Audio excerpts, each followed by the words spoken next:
Hello बच्चों, let's read this question. The question says find the component statement of the compound statements and check whether they are true or false. The statement is the earth revolves around the sun or the moon. Now बच्चों, यहाँ पे हमारा कौन सा की concept है? यहाँ पे जो हमारा की कॉन्सेप्ट है बच्चों, वो है हमारी डेफिनेशन ऑफ कंपाउंड स्टेटमेंट. तो कंपाउंड स्टेटमेंट वो कॉम्बिनेशन होता है बच्चों जिसमें वो कॉम्बिनेशन होता है ऑफ टू और मोर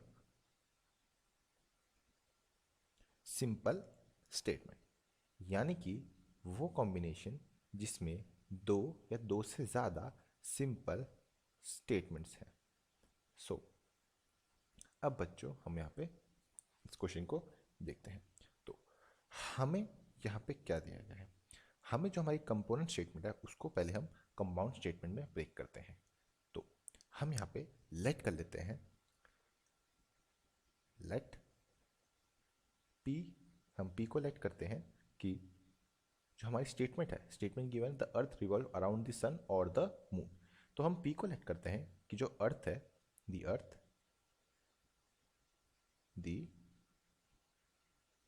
अर्थ revolves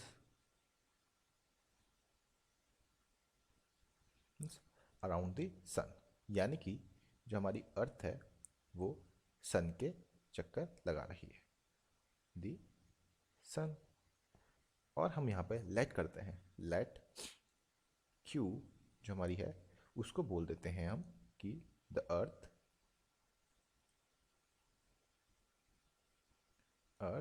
revolve around the moon, यानी कि इस स्टेटमेंट के हिसाब से जो अर्थ है वो मून के चक्कर लगा रही है.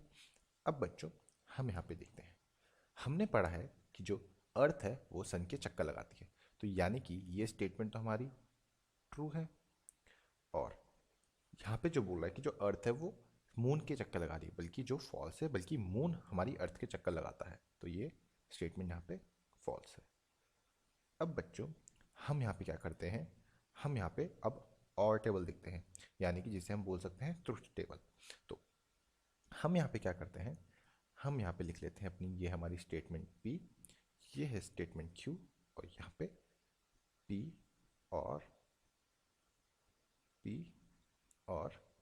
Q, यानी कि हम यहाँ पे लास्ट में कंक्लूजन है. अब जैसे कि जब अगर हमें कभी कोई P स्टेटमेंट ट्रू दिया होता है और Q क्या हो सकता है, फिर फॉल हो सकता है.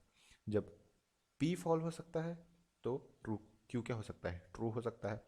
या तो दोनों ही ट्रू हो सकते हैं या तो दोनों ही फॉल्स हो सकते हैं.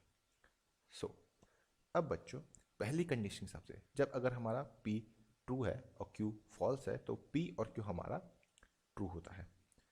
इसमें भी जब P फॉल्स है Q ट्रू है तो इसको हम ट्रू मानते हैं. जब दोनों ही ट्रू होते हैं तो वो ऑब्वियसली ट्रू होगा. अब दोनों ही फॉल्स हैं तो वो भी फॉल्स होगा, यानी कि फॉल्स हम सिर्फ एक ही कंडीशन में होता है.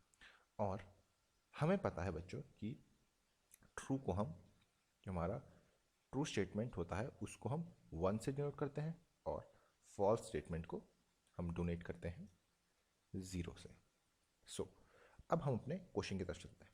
तो यहाँ पे क्या था, यहाँ पे हमारा एक जो स्टेटमेंट है वो ट्रू है और दूसरा एक स्टेटमेंट फॉल्स है. अगर हम यहाँ देखें तो P हमारा यहाँ पे ट्रू है और Q हमारा क्वेश्चन में फॉल्स था, तो हमारा स्टेटमेंट क्या है, ट्रू. तो यहाँ पे जो हमारा फाइनल आंसर है, देयरफॉर द स्टेटमेंट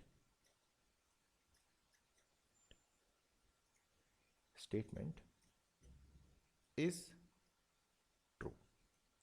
और यही बच्चों हमारे यहाँ पे फाइनल आंसर है. और ये आंसर हमने फाइंड किया है बाय यूजिंग आवर की concept which is the definition of compound statement. Hope बच्चों आपको ये क्वेश्चन समझ आया होगा एंड बेस्ट ऑफ लक.